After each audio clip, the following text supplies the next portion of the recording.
करोड़ों हिंदुओं के आस्था के केंद्र श्री राम जन्मभूमि अयोध्या में राम मंदिर में प्राण प्रतिष्ठा समारोह 22 जनवरी को होने वाला है। बाबरी ढांचे से राम मंदिर निर्माण तक कई अहम पड़ाव आए।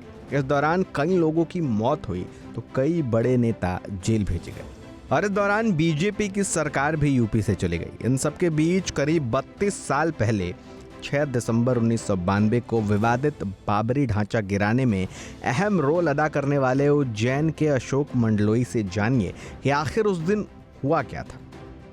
बाबरी के ढांचे को गिराने के दौरान अशोक मंडलोई कैसे पोस्टमार्टम रूम तक पहुंच गए थे और कैसे मुरली मनोहर जोशी ने उनकी मदद कर उन्हें उज्जैन तक पहुंचाया। वहाँ पे पत्थर रखे, दीवार पे झंडा लगा, पुलिस वाले खड़े थे तो कहाँ जा रही है? मैंने क्या, राम जी की मेहरबानी से आप भी राम जी की संतान है, मैं भी हूँ। मैंने कहा आप मतलब के सहयोग करोगे तो मैं भी हूँ। तो उनने मुझे बताया कि बेटा ये इधर से चढ़ जाओ ऊपर।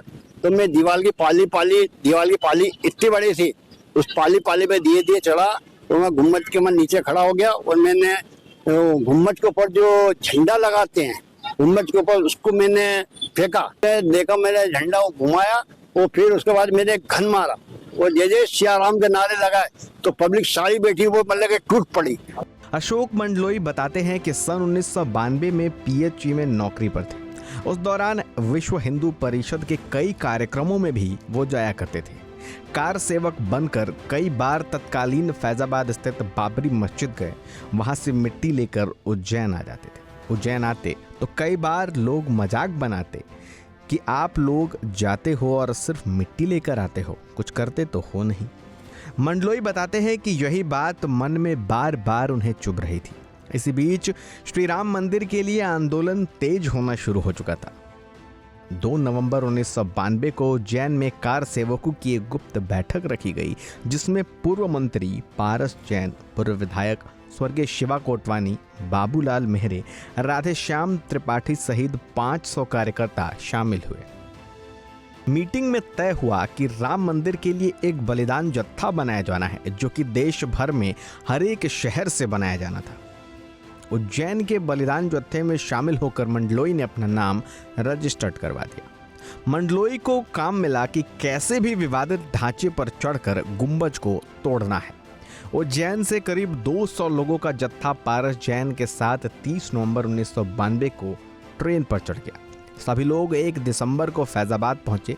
फैजाबाद पहुंचकर देखा तो गाड़ियां भर भर कर लोग पहुंचने लगे थे। तभी लगने लगा था कि इस बार इरादों में वे कामयाब हो जाएंगे। मंगलोई कहते हैं कि कहीं रहने की जगह नहीं मिल रही थी और शहर में भीड़ बढ़ने लगी थी। हमने 2 रातें सड़क पर सोकर गुजारी। इस बीच 5 दिसंबर को मुझे बुलाकर घन और हथौड़ा दिया गया। फिर वो वक्त आ चुका था जिसका सभी कार सेवकों को इंतजार था। 6 दिसंबर 1992 को सुबह जब सोकर उठे तो देखा कि शहर में सुबह से भीड़ ढांचे की ओर जमा होने लगी। अशोक सिंघल, लाल कृष्ण आडवाणी और मुरली मनोहर जोशी जैसे नेता भी वहां थे। इस बीच कुछ ही देर में लाखों की तादाद में भीड़ जमा हो गई। बलिदान जत्थे को काम मिला था कि विवादित ढांचे को गिराना है। तो मंडलोई अंदर जाने लगे तो पुलिस ने उन्हें पकड़ लिया और रोक दिया। मंडलोई को जिस पुलिस वाले ने पकड़ा, मंडलोई ने उन्हें राम का वास्ता दिया और कहा कि भगवान श्री राम के लिए मुझे बाबरी मस्जिद तक जाने दो। इसके बाद पुलिस वाले ने न सिर्फ जाने दिया बल्कि विवादित ढांचे तक पहुंचने का रास्ता भी दिखा दिया।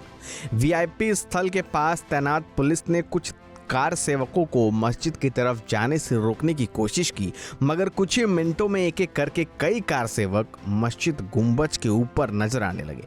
इसके बाद रस्सी फेंक कर वे ढांचे पर चढ़ गए। इस दौरान जोर जोर से नारे लगने लगे, 1 धक्का और 2 बाबरी ढांचा तोड़ दो। इसके बाद मैंने घन और हथौड़े की मदद से ढांचे को तोड़ना शुरू कर दिया। मुझे देखकर कई लोग रस्सी के सहारे ऊपर आ गए। संभवतः वो भी अलग अलग शहरों के बलिदान जत्थे के थे। उन्होंने भी विवादित ढांचे को गिराना शुरू कर दिया। करीब 3 घंटे बाद अचानक ढांचा भरभरा कर नीचे गिर गया और ढांचे के साथ मैं भी नीचे आ गया, जिसमें मैं बेहोश हो गया था। आँख खुली तो फैजाबाद के सरकारी अस्पताल के मॉर्चरी रूम में अपने आप को पाया। आसपास कुछ लाशें रखी थी। मैं घबरा गया और मैंने दरवाज़ा खोलने के लिए आवाज़ लगाई, जिससे बाहर पहरा दे रहे पुलिस और डॉक्टर की टीम मॉर्चरी रूम में पहुंची। जिसके बाद मुझे घायलों के साथ भर्ती करा दिया गया। 7 दिसंबर तक पूरे देश में माहौल खराब हो गया था। सुबह घायलों से मिलने मुरली मनोहर जोशी अस्पताल पहुंचे तो उन्होंने मुझसे पूछा कि कहां से हो। मैंने बताया कि उज्जैन से। तो उन्होंने कहा कि पारस के साथ आए हो क्या? मैं उनको खबर कर दूंगा कि तुम यहां भर्ती हो।